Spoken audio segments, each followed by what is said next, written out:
اس وقت اللہ کا شکر ہے کہ مسلمانوں میں باوجود بہت زیادہ بے دینی کے بھی دین کی طرف رجحان بڑھا ہے، خاص کر ہمارا نوجوان طبقہ، اور جوانوں میں ایک نئی زندگی، ایک نیا ابھار، ایک نئی نشت اور ایک نیا جوش اور ولولہ پیدا ہوا ہے دین کے تعلق سے۔ لیکن خوب یاد رکھیے کہ افراط اور تفریط اور کسی معاملے میں بھی غلو انسان کو نقصان پہنچاتا ہے، اور اعتدال اور توازن یہ کامیابی کی کنجی ہے۔ جس طرح عبادات کے اندر انسان کو پورے اخلاص کے ساتھ لگنا چاہیے، اسی طرح رزق حلال کی تلاش میں بھی پوری جد و جہد کے ساتھ لگنا چاہیے۔ دونوں چیزیں بیلنس، ایک دوسرے کے ساتھ متوازن، ہم وزن ہونی چاہیے، اور جس کا جو درجہ ہے وہ درجہ اس کو دینا چاہیے۔ فرمایا گیا اعوذ باللہ من الشیطان الرجیم، یا ایھا الذین آمنوا اذا نودی للصلاة من یوم الجمعة فاسعوا الی ذکر اللہ وذروا البیع۔ اے ایمان والو، جب جمعے کی اذان پڑھے تو آپ کاروبار چھوڑ دو، دکانیں بند کر دو، تجارت اور معاش کی ساری مشغولیتیں ترک کر دو، فاسعوا الی ذکر اللہ، اور اللہ کے ذکر کی طرف دوڑو، مسجد تک دوڑو۔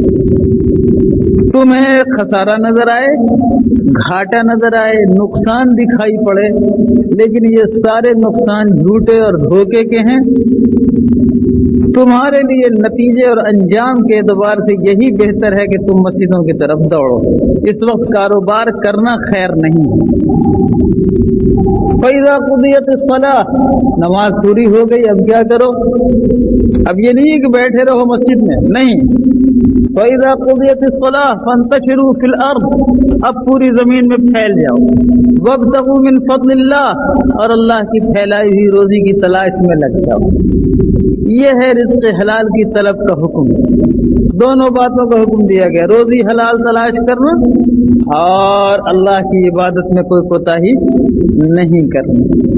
ہمارے یہاں عام طور پر خوشی کی بات ہے کہ نماز، روزے، زکوٰۃ، حج کے مسائل سے بڑی حد تک لوگوں کو دلچسپی ہے، لیکن معاملات کے جو احکام ہیں، کاروبار اور تجارت کے جو احکام ہیں، ان کے بارے میں عام طور پر غفلت ہے کہ کیا حلال ہے اور کیا حرام ہے۔ اس کی طرف عام طور پر توجہ نہیں ملتی۔ وقت بھی زیادہ نہیں ہے، بہت تھوڑا سا وقت ہے۔ میں اشارتاً آج ایک دو اصولوں کے بارے میں آپ سے بیان کر دینا چاہتا ہوں۔ پہلی تو بات یہ جان لیجیے کہ اسلام دولت کے ارتکاز کو پسند نہیں کرتا۔ کنسنٹریٹ کر جائے دولت، اکٹھا ہو جائے، ایک جگہ جام ہو جائے، وہ رول نہیں کرے، چکر نہیں کھائے، اسلام اس کو پسند نہیں کرتا۔ لِكَيْ لَا تَكُونَ دُولَةً بَيْنَ الْأَغْنِيَاءِ، سرمایہ داروں کے بیچ ہی وقت محدود رہ جائے اور محصور طور پر ایک خاص لمیٹڈ فیلڈ میں، ایک چند محدود میدان میں ہی وہ گھومے، اسلام اس کو پسند نہیں کرتا۔ بٹوارا افراد ٹکڑے ہوتے ہوئے چلے جاتے ہیں۔ اسی لیے اسلام نے قانون وراثت کو مشروع فرمایا۔ وراثت کا قانون کیا ہے؟ کبھی کوئی شخص لاکھ بیگھے کی جائیداد کا مالک باپ کی کمائی ہوئی دولت پر نہیں رہ سکتا۔ ایک باپ نے لاکھ ایکڑ اراضی خریدی، کروڑ روپیہ جمع کیا، لیکن اس کے 5 بیٹوں کے درمیان اس کو بٹ جانا ہے، اس لیے لازمی طور پر لاکھ کو تقسیم ہو جانا ہے اور 10 کروڑ کو تقسیم ہو جانا ہے۔ اب اگر وہ اولاد جو باپ سے وراثت میں 10 کروڑ میں سے 2 کروڑ پاتی ہے، اگر وہ 5 اولاد اس 2 کروڑ کو خود پھر بڑھانے کی اور نئی ہمت نہیں کرتی تو پھر یہ 2 کروڑ گھٹے گا اس کی اولاد میں جا کر، اور اگر اس کی اولاد بھی وہی تک محدود رہ گئی تو وہ دولت آہستہ آہستہ ختم ہوتی چلی جائے گی۔ اور اگر اس نے باپ سے ملی ہوئی دولت اپنی جگہ، لیکن اپنی جد جہد اور حوصلے اور عزم سے اس نے کچھ کمانے کی کوشش کی، تو باپ کے چھوڑے ہوئے مال کو یہ بڑھا سکے گا، گھٹائے گا نہیں انشاءاللہ۔ یہ ہے اسلام کے قانون وراثت کی ایک بہت بڑی حکمت۔ اور یہ بھی فرمایا ہمارے آقا صلی اللہ علیہ وسلم نے کہ دولت کو روک کے مت رکھنا ورنہ تمہاری دولت کو زکوٰۃ کھا جائے گی۔ سبحان اللہ۔ زکوٰۃ کی مشروعیت نے بھی دولت کو رول کرنے اور دولت کو تجارت میں گردش کرنے کا اصول آپ کو دیا، ورنہ جام دولت گھٹ کر 200 درہم یا 52.5 تولے چاندی تک آ کر رک جائے گی۔ اس کے اوپر جتنی ہوگی وہ ہر سال گھٹتی چلی جائے گی۔ اگر آپ نے اس کو مال نامی بنا کے رکھا، تجارت میں بڑھایا، ترقی دی، تب تو وہ مال آگے جائے گا، ورنہ روز گھٹے گا۔ زکوٰۃ کا نظام بھی اس بات کو بتاتا ہے کہ اسلام محنت کے ذریعے اپنی آمد کو بڑھانے کی تعلیم دیتا ہے۔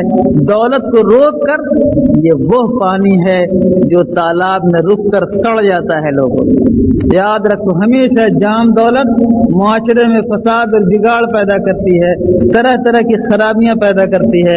اس لیے کہ جب پانی جام ہو جائے، پانی جاری رہتا ہے تو پاک رہتا ہے، صاف رہتا ہے، تبدیلیاں آتی رہتی ہیں۔ لیکن پانی کو جام کر دو گے تو پانی آہستہ آہستہ سڑ جاتا ہے۔ اسی طرح دولت اگر بند کر دی گئی تو یہ سڑ جائے گی، یہ خراب ہو جائے گی۔ اس لیے پہلی بات اصول یاد رکھو بغیر مزید تفصیل میں جائے ہوئے کہ اللہ کی شریعت اس کو پسند نہیں کرتی کہ دولت کو منجمد رکھا جائے۔ والذین یکرزون الذهب والفضة ثم لا ينفقونها في سبیل اللہ سیطوقون۔ اللہ تعالیٰ فرماتے ہیں کہ جو لوگ سونے اور چاندی کو جام کر کے، خزانہ بنا کے، کنز بن کے، دیواروں میں دفن کر کے، زمینوں کے نیچے طے کر کے، گاڑ کر رکھ دیتے ہیں، ایسے لوگ انہی اپنے اسی مال کے ذریعے ان کو یوم قیامت میں سزا دی جائے گی اگر انہوں نے اس کا حق ادا نہیں کیا ہے۔ بس یاد رکھیے کہ مال تھوڑا ہو یا زیادہ ہو، اس کو ہمیشہ رول کرنا چاہیے، گردش کرنا چاہیے۔ دوسری بات یہ بھی صاف معلوم ہوتی ہے ان حدیث کے پڑھنے سے کہ جو بھی دولت آپ کے پاس آئے اس دولت کو آپ ایسے مصرف پر خرچ کریں جس سے کوئی آمدنی نہ ہو۔ یہ کوئی بہت پسندیدہ چیز نہیں، یا تو آخرت کی آمدنی ہونی چاہیے یا دنیا کی آمدنی ہونی چاہیے، یعنی اس میں پروڈکٹیویٹی ہونی چاہیے، اس میں پیداواری استعداد ہونی چاہیے، اس میں اپنے کو بڑھانے کی صلاحیت ہونی چاہیے۔ ہمارے عام طریقہ کیا ہے مسلمانوں کے ہاں؟ دولت تو ہم کماتے ہیں لیکن شادیوں پر 1.5 لاکھ روپے خرچ کر دیتے ہیں۔ شادی پر خرچ کیا ہوا روپیہ آپ کا کہاں جاتا ہے؟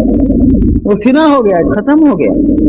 مکان عمدہ بنانے پر خرچ کرنا مسلمان کا پہلا شوق ہے۔ مڈل ایسٹ میں کام کیا، گھر گیا، وہاں پر اس کو نمائش کرنا ضروری ہے، لوگوں کے اندر دکھاوا کرنا ضروری ہے، اپنی حیثیت دکھانا ضروری ہے۔ اور یہ جاہل سمجھتا نہیں ہے کہ یہ دکھاوا تیرے نہ دنیا میں کام کا ہے نہ آخرت میں کام کا ہے۔ اگر رسول تیرے اس اعلیٰ ترین مکان میں آئے تو کیا کہہ کے نکل جائیں گے؟ اللہم لا عیش الا عیش الاخرہ، اے اللہ آخرت ہی کا عیش عیش ہے، یہ عیش نہیں ہے۔ رسول جب کسی بہت اچھے مکان کو دیکھتے تو یہی کہتے اللہم لا عیش الا عیش الاخرہ، اے اللہ آخرت کا عیش عیش ہے، یہ عیش عیش نہیں ہے۔ رسول کو ہم کیا کرتے ہیں کہ اپنی دولت کو ایک ایسے مصرف پر خرچ کرتے ہیں جس کو آخرت میں تو ہمارے ساتھ جائے گا۔